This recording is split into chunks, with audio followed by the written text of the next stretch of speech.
இன்றைக்கி நம்ம நீதி கடையில் என்ன பார்க்க போகிறோம் அப்படின்னா, இனிப்பும் கசக்கும் அப்படின்னு.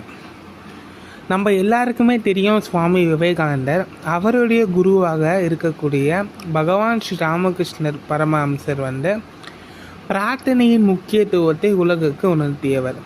அப்போது ராமகிருஷ்ணர் என்ன பண்ணுறார் அப்படின்னா, ஒரு பெரிய கூட்டத்தில் ஒரு நாள் பேசி கொண்டு இருக்கிறார். அப்போது அவர் கருத்துக்களை மக்கள் அனைவரும் என்ன பண்ணுறாங்க அப்படின்னா உள்வாங்கி கொண்டு இருக்கிறாங்க.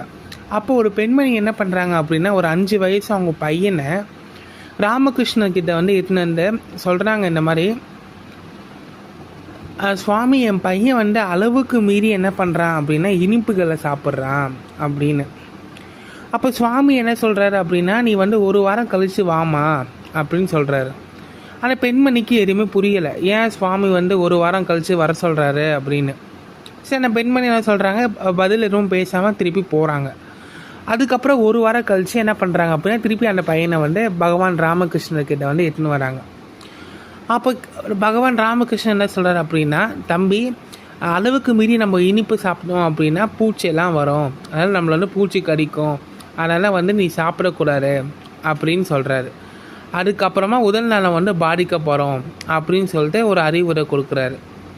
அதுக்கப்புறமா என்ன பண்ணுறாங்க அப்படின்னா, பெண்மணி கேட்குறாங்க ராமகிருஷ்ணர்கிட்ட, இதை நீங்கள் நான் முதல் நாள் வர முறை நீங்கள் என்கிட்ட சொல்லியிருக்கலாமே அப்படின்றாங்க. அப்போ சுவாமி என்ன சொல்கிறாரு அப்படின்னா, நானே என்ன சொல்கிறது இனிப்புகள் சாப்பிட்டுருந்தேம்மா, அப்போ நான் சாப்பிட்ற முறை நான் எப்படி ஒருத்தவங்களுக்கு அறிவுரை கொடுக்க முடியும்? அதனால் நான் 1 வாரம் நான் சாப்பிடாமல் இருந்து அதுக்கப்புறமா நான் என்ன பண்ணேன், உன் பையனுக்கு அறிவுரை கொடுத்தேன் அப்படின்னு சொல்கிறாரு. இதுலேருந்து நம்மளுக்கு என்ன தெரியுது அப்படின்னா, நம்ம ஒருத்தவங்களுக்கு யாராச்சும் நம்ம சொல்கிறோம் அப்படின்னா அந்த தகுதி நம்மளுக்கு இருக்கணும்.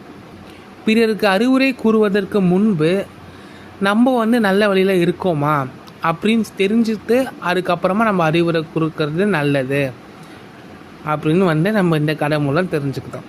அதனால் அடுத்தவங்களை நம்ம சுற்றி காட்டுறதுக்கு முன்னாடி நம்ம அதற்கேற்ற ஒரு பொறுப்பாக நல்ல அடக்கமாக இருக்கோமா அப்படின்றத தெரிஞ்சுக்கணும். மீண்டும் அடுத்த கடையில் சந்திப்போம். நன்றி, வணக்கம்.